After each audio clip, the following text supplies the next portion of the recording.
This is Channel 253. Move to Tacoma! On this episode of Move to Tacoma. Like anything, you can practice and get better. I mean, people think, oh, you're born a good artist, but it takes a lot of work. Yeah. And a lot of practice, and you can get better and you can create. Channel 253 is member supported. I'm producer Doug Mackey, and I hope you will show your support by going to channel253.com/membership and join. Thank you. We're back. I'm Marguerite, and I want you to move to Tacoma. Move to Tacoma, move to Tacoma, move to Tacoma. You'll like it. Move to Tacoma, move to Tacoma, move to Tacoma.com. Hi, I'm Marguerite with MoveToTacoma.com, and we're here today with Catherine Feeney from South Sound Plein Air. Yes. Welcome, Hi. Catherine. Thank you. Thanks for having me. Yeah, I'm so excited to talk to you. Before we get started, can I ask, when did you move to Tacoma and why? Well, let's see. I moved here in 1981. For the first time, my dad was in the military and stationed at Fort A classic Lewis. tale. Yes, exactly. And we lived here about 3 years on the far east side of Tacoma, and then moved away. And then my parents liked it so much that they kept their house, and we moved back in 1990.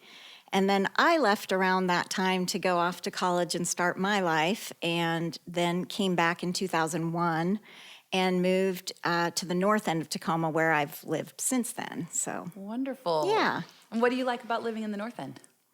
Well, I love the walkability. It's just nice to be able to walk to, coffee shops and restaurants and the movie theater, the library. It kind of reminds me of Europe. I love traveling to Europe for that reason. And so, yeah, I think that's the main thing.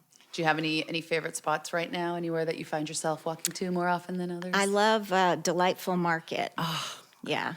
That's another my favorite. Delightful Market stand. It's like Delightful Market's kind of like got a cult following. Yes, totally. Yeah, it's a great place. Yeah, and they're adding new things all the time. So, yeah. How would you describe Delightful Market to people? Because my niece moved, she bought a house kind of near there, so I hadn't heard of it. And then I started going because she was going all the time. And I was like, whoa, this is like nothing else I've seen. Yeah.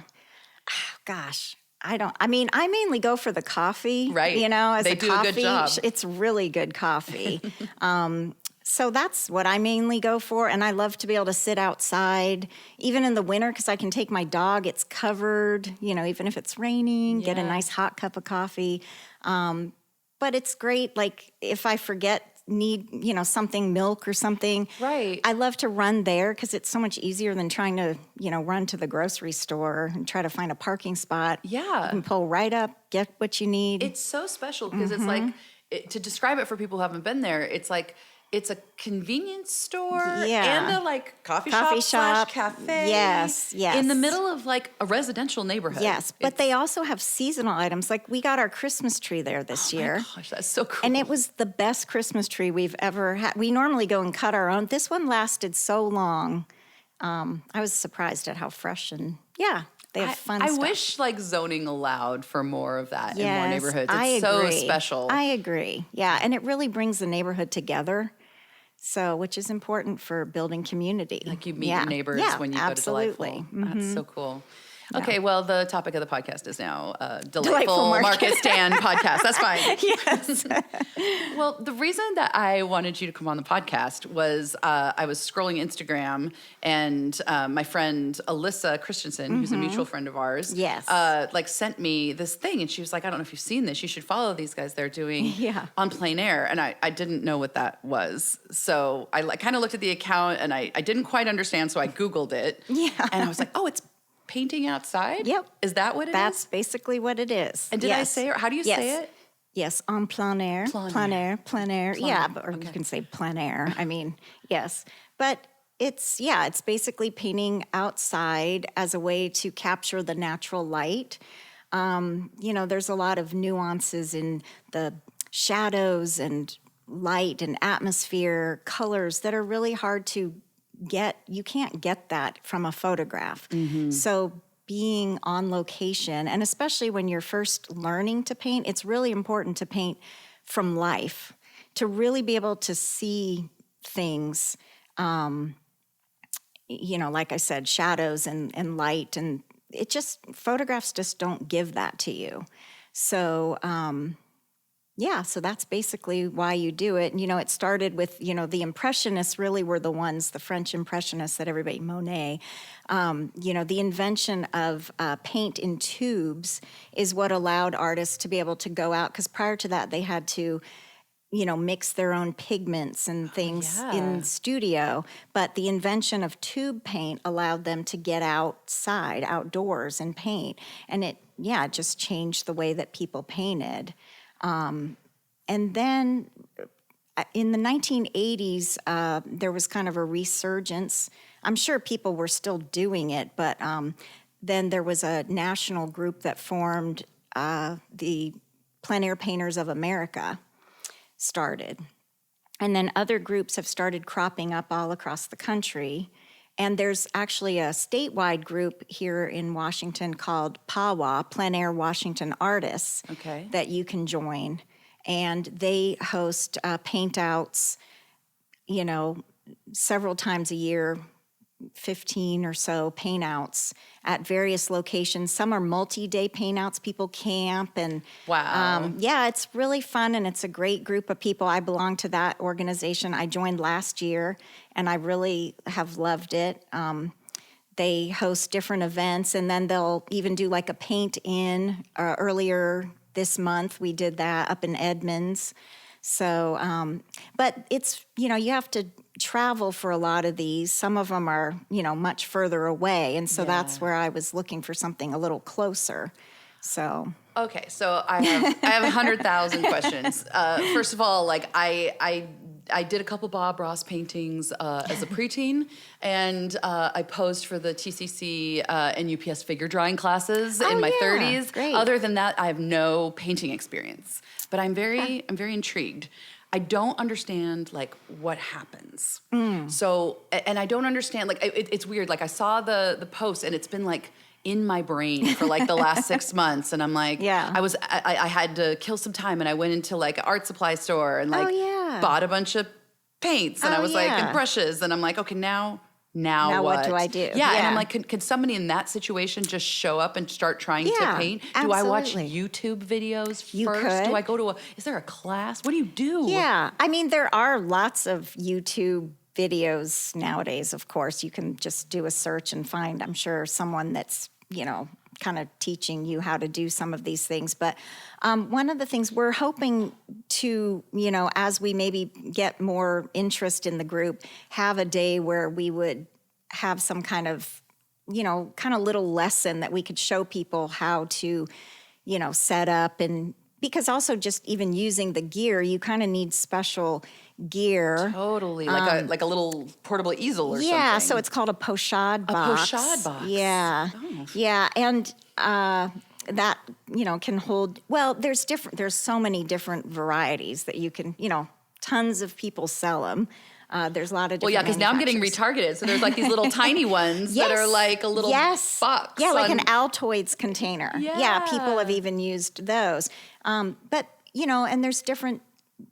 Some people use watercolors, some people use pastels. You can do oil paints, acrylics. Yeah. Gouache is a big thing now that people are using. What's that?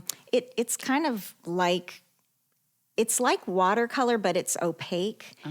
And, but it behaves a little more like acrylic paint. It dries much faster. Okay. So, So before I asked you how everybody can come, I guess I probably should have asked you, like, what happens? Like, how do you organize it? How do you let people know?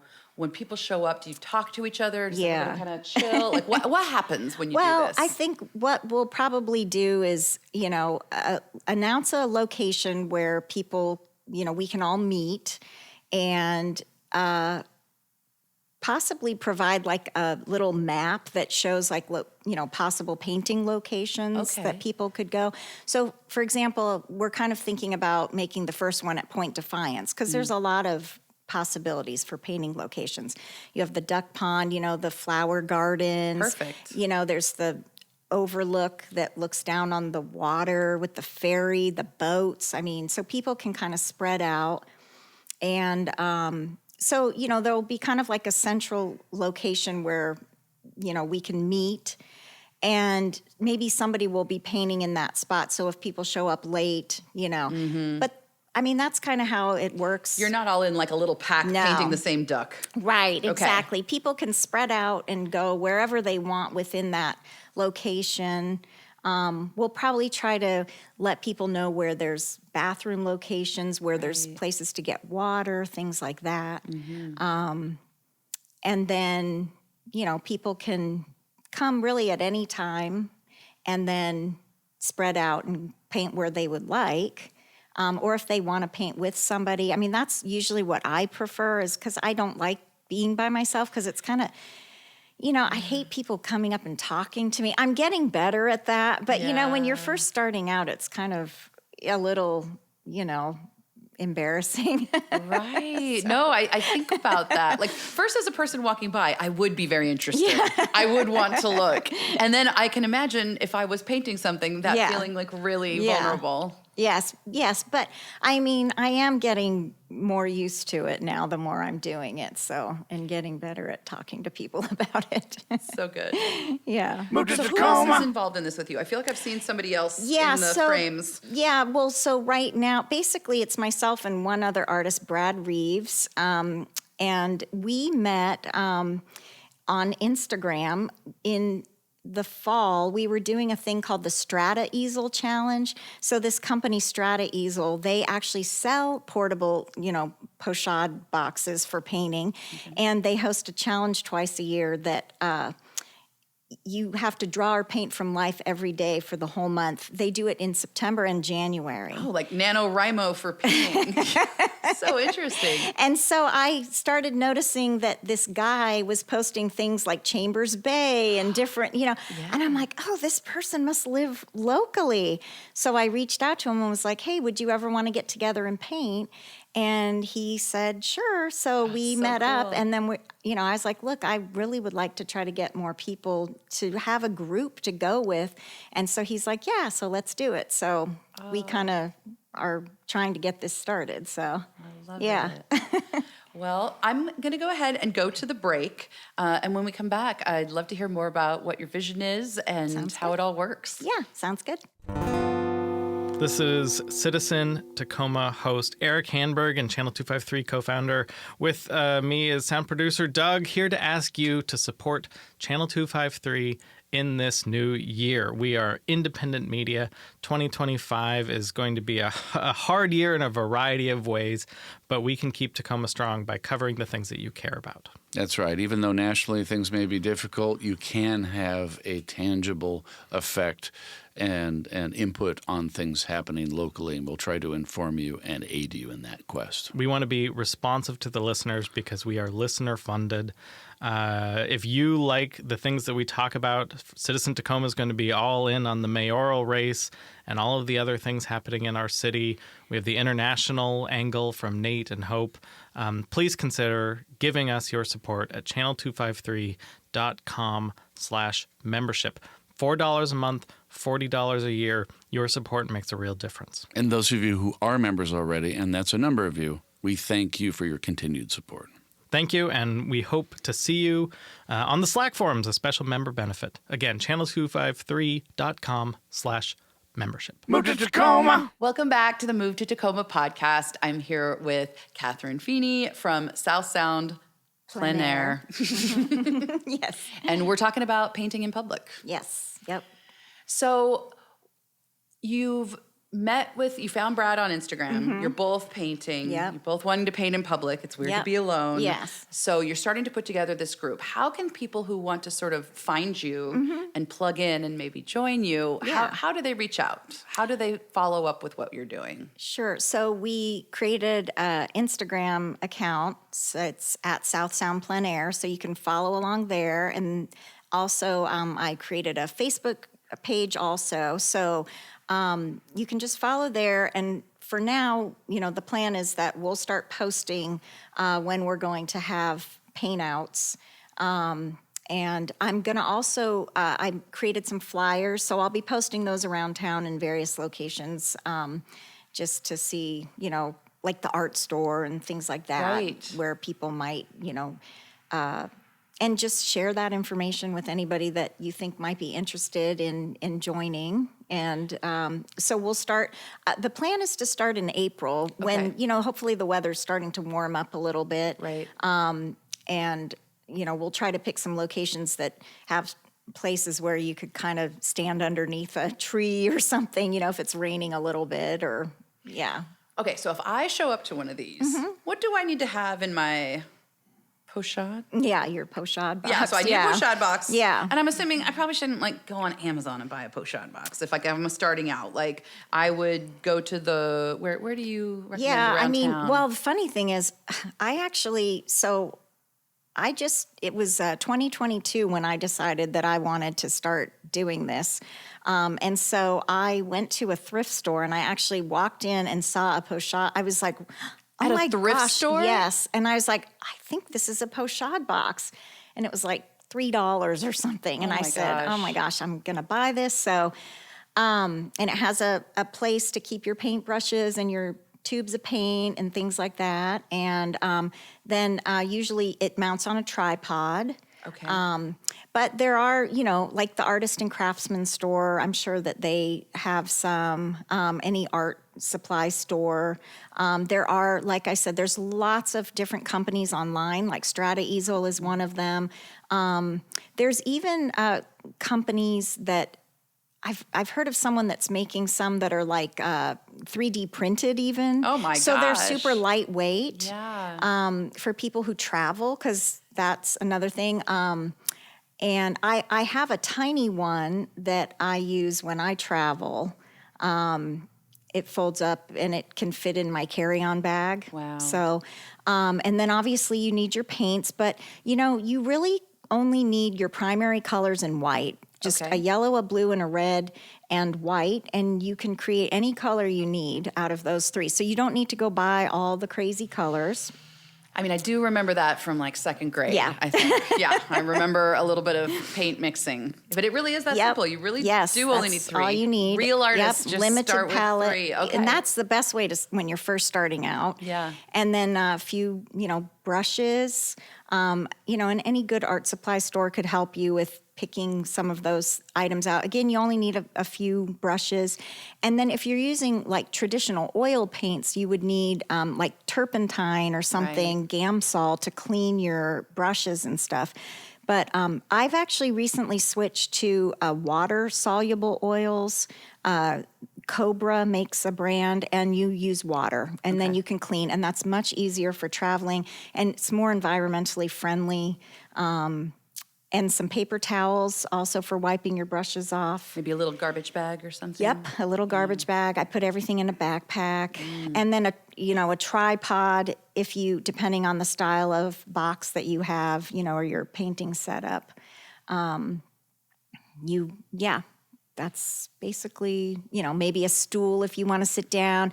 I also have an umbrella that attaches to my easel. Sometimes, because if it's more to keep your paints from drying out in the sun or getting wet if it rains or something like that, not so much for yourself. So, yeah.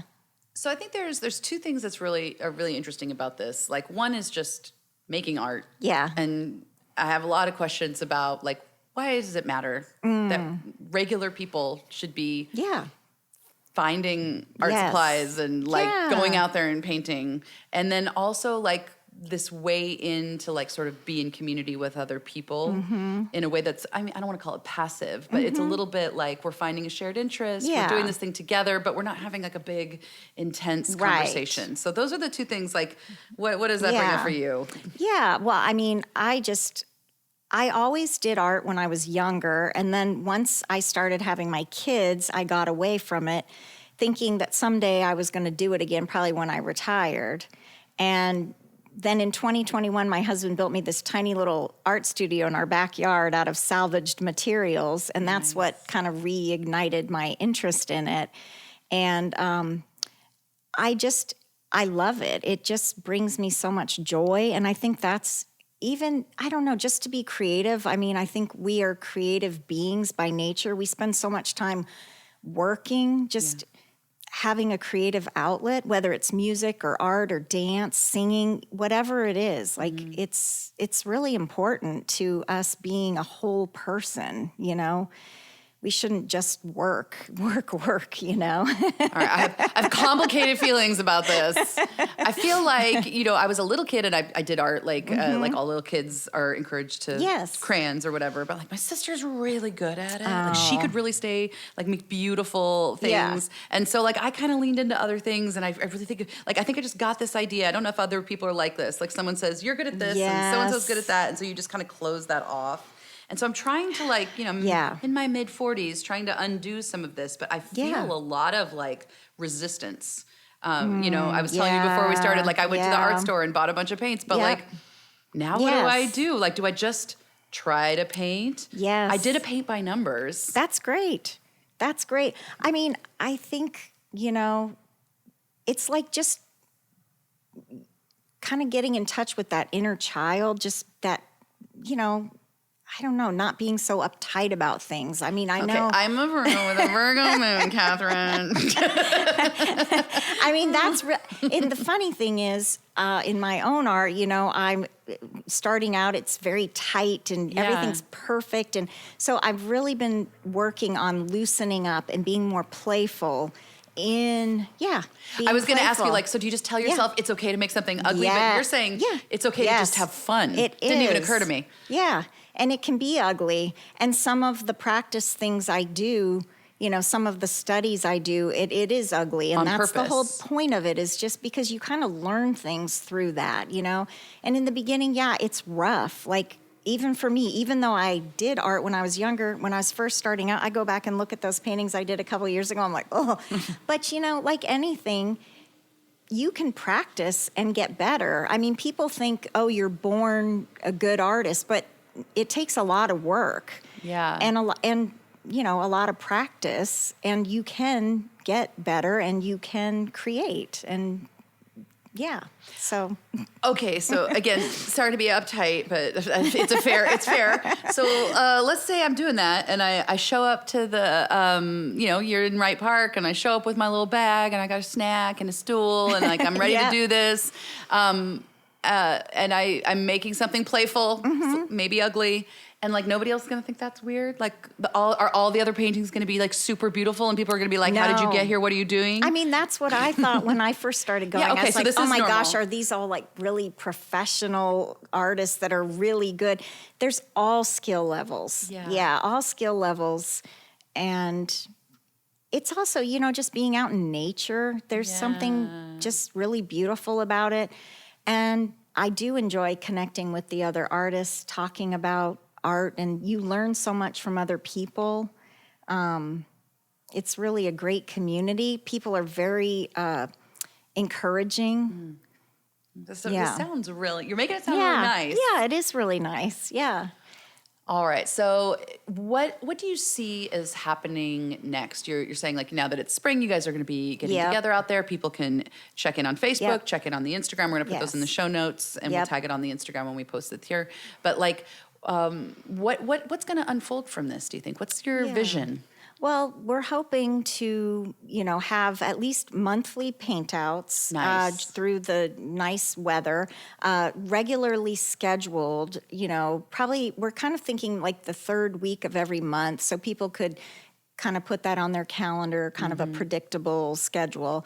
But then we would like to have some other maybe specialty events where, say, towards fall, if we can find like a pumpkin patch that was willing to host us, we would try to go and paint the pumpkins, you know, or, you know, a flower garden or lake walled gardens or something, you know, if there's any, you know, other places, locations that we, you know, kind of find to host something.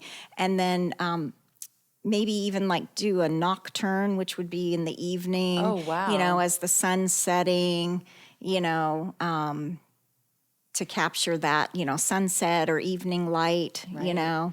I'm imagining like Ruston Way and Owen Beach and places where there's lots of... Yes.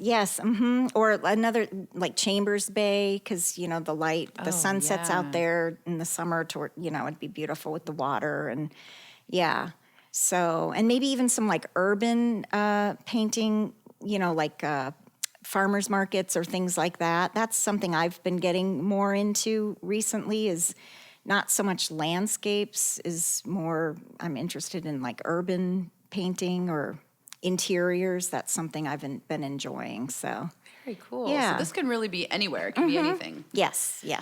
All right. So if people are listening and they're like, okay, I want to get involved. I want to plug in. Instagram, Facebook. Is there, and they could just DM you if they have a question. Absolutely. Is there any other way that you like people to get in touch, or those are the main ways? I mean, those are fine. I have a website for my art that I was thinking about creating a page for this specifically. Good idea. I mean, it's not the South Sound Plein Air, the website. I mean, we don't have the funds right now to host a whole nother website, but I thought, well, I could have that there if I could maybe have more information there. I haven't created that page yet, but I potentially might do that. So for now, definitely Instagram and Facebook. Yes, that's probably the best way. Keep an eye on the Googles.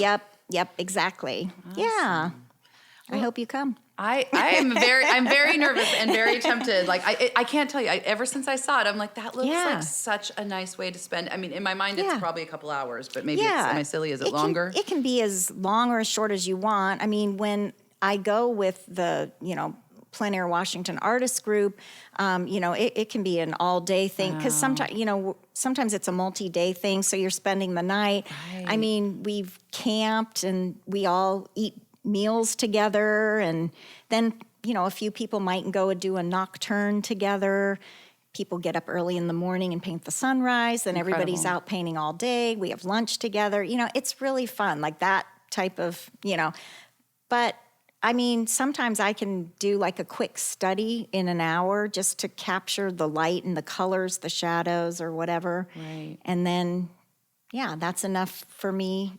And then you can take that back to your studio and create a larger piece, or, something a little more detailed from that tiny study if you want to. Very cool. So you might just be getting started. Yeah. And it's also a nice thing. I have a sketchbook, and I take those gouache paints with me when I travel, or sometimes watercolors. And I like to keep that as a memory in my sketchbook of my travels. So... yeah, very lots cool. of different ways it can be used. So, yeah. Well, is there anything else that you want to make sure that people know? Well, we're hoping we get more people to join in, and eventually, we would love to find a venue where we could potentially host, like an art show for our members, to show some of their works. Yeah, I think that's, our goal. We'll see. It's just starting, so where this leads, So step one, build it so that the people can come. Yes. So you're going to start meeting. Yeah. Then depending on who comes and the talents and the energy from the people that are there, what can come of that? What opportunities for locations and exhibition and it's so exciting. It is exciting. Yeah. Well, thank you so much for coming on and talking about this. I can't wait to see what you all do this summer. Yeah. Well, thank you for hosting me. Yeah. Thanks. If you like this podcast, check out movetotacoma.com. Movetotacoma.com is a neighborhood guide, blog, and podcast to help people in Tacoma, Pierce County, and beyond find their place in the city of destiny. More information at movetotacoma.com. Move to Tacoma is part of the Channel 253 podcast network. Check out these other shows: Grit and Grain, Nerd Farmer, Interchangeable White Ladies, What Say You, Citizen Tacoma, and Kitchen 253. This is Channel 253.